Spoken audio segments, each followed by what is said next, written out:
खबर उत्तर प्रदेश के देवरिया जनपद से है, जहां आज पथरदेवा विधानसभा के करजहां गांव में सपा के पूर्व मंत्री साकिर अली की प्रथम पुण्यतिथि मनाई गई, जिसके मुख्य अतिथि विधानसभा के पूर्व अध्यक्ष माता प्रसाद पांडे थे। वहीं माता प्रसाद पांडे ने स्वर्गीय साकिर अली के जीवन पर प्रकाश डाला। वहीं जब पत्रकारों ने महंगाई पर सवाल किया और पूछा कि विपक्ष मौन क्यों है, के जवाब में माता प्रसाद पांडे ने कहा कि सरकार विपक्ष के साथ शत्रु जैसा व्यवहार कर रही है। बजट में किसान व नौजवान के लिए कुछ नहीं है, बजट में सब पूंजीपतियों के लिए है और यह एक अधिनायकवादी सरकार है। सरकार अपनी सभाएं कर लेती है और विपक्ष को कहती है कि धारा 144 लागू है, आपकी सभा नहीं हो सकती। देवरिया से हमारे संवाददाता प्रदीप श्रीवास्तव की रिपोर्ट। आज मैं यहाँ हमारे अनन्य साथी और वरिष्ठ मंत्री हम लोगों के साथ रहे हमारे भाई साकिर अली जी की आज पुण्यतिथि है। हम उसी संदर्भ में यहाँ आए हैं उनको श्रद्धांजलि अर्पित करने। उनके विषय पर उनके लोकप्रिय नेता थे साकिर अली। देखिए वो काफ़ी लोकप्रिय थे। काम चाहे जिस विभाग में रहे वो काम बहुत तेज़ी से करते थे। हमें याद है वो लोग सिंचाई मंत्री थे और ट्यूबवेल वाले। हमारा जंगल में हम लोगों की ज़मीन थी पचपेड़वा के पास, वहाँ कभी पानी निकलता नहीं था, लोग नालों से ला के पानी पीते थे। तो मैं जब गया, मैं पहले जाता नहीं था, गया तो संकट देखा। इनसे कहा आप हमारा कुछ कर सकते हैं। इन्होंने बड़ी अच्छी व्यवस्था करा के और हमारा नहीं तमाम लोगों के यहाँ ट्यूबवेल लगवाया, जिससे अब वो एरिया बहुत खुशहाल हो गया।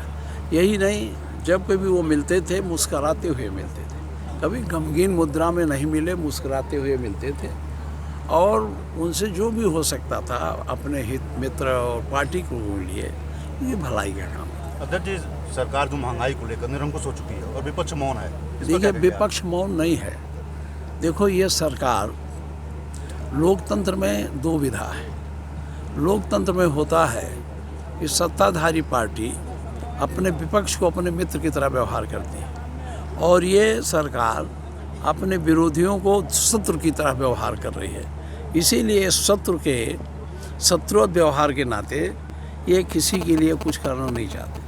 ये जो बजट आया है हम लोगों ने पढ़ा होगा, इसमें किसान नौजवान के लिए कुछ तो दिखाया नहीं। तो ये केवल जो कुछ इसमें अधिकांश है इसके लिए उसके लिए सब पूंजीपतियों के लिए। और ये सरकार अधिनायकवादी सरकार, जब अधिनायकवादी सरकार हो जाती है तो ऐसे अनाप शनाप काम करती है और लोगों को झूठे वादे करके झूठी बातों में फंसाकर अपनी सरकार चलाते हैं। जब जानते हैं अब जाने वाला है तो डिक्टेटर के रूप में हो जाते हैं। ऐसे और बाद में फिर वापस आए तो गुमनाम मौत मरे, उसे विपक्ष भी गुमनाम मौत मरेगा। इस पर क्या आपका? देखिए विपक्ष गुमनाम से नहीं मरेगा। वो मैं राजेंद्र जी को जानता हूँ, जो उनके बड़े शिष्य थे मोहम्मद अली जिन्ना साहब के। जब बंटवारा हुआ तो उनके पास साथ चले गए। जब वहाँ गए तो वहाँ उन्हें निराशा लगी, फिर आए।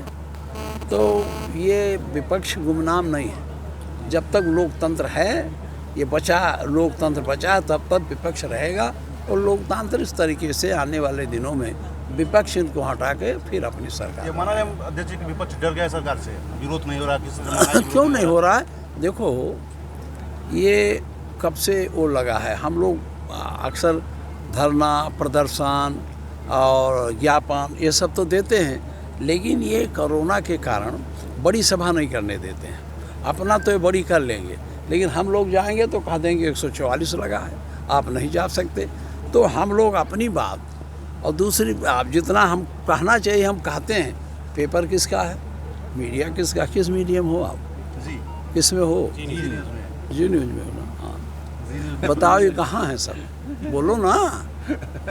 हाँ ये बार इशारा जो कर रहे थे खास करके विपक्ष जो है पाकिस्तान की तरफ पाकिस्तान चला जाए या ये देखिए हमारे देश पर बड़ा संकट है। सबसे बड़ा संकट है हमारी बहुलवादी संस्कृति की।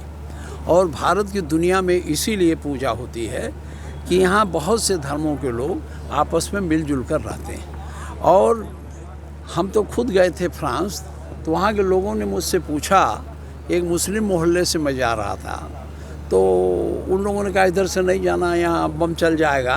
तो हमने कहा इनको आपने घेर दिया कहाँ?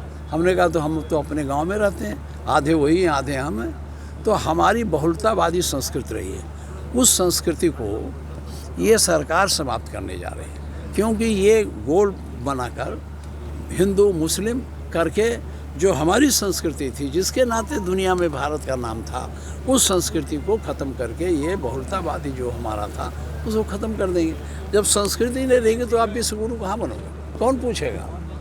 तो आप मात्र एक जमात के लोग रह जाएंगे। इसलिए ये आप डरिए नहीं, समाज वो विपक्ष बहुत लड़ रहा है, लेकिन आप हमारी लड़ाई को तो जाहिर करते नहीं हो। कैसे जाहिर करो? मालिक का तो हाल जानते हो, हम तो सब मालिक तो मीडिया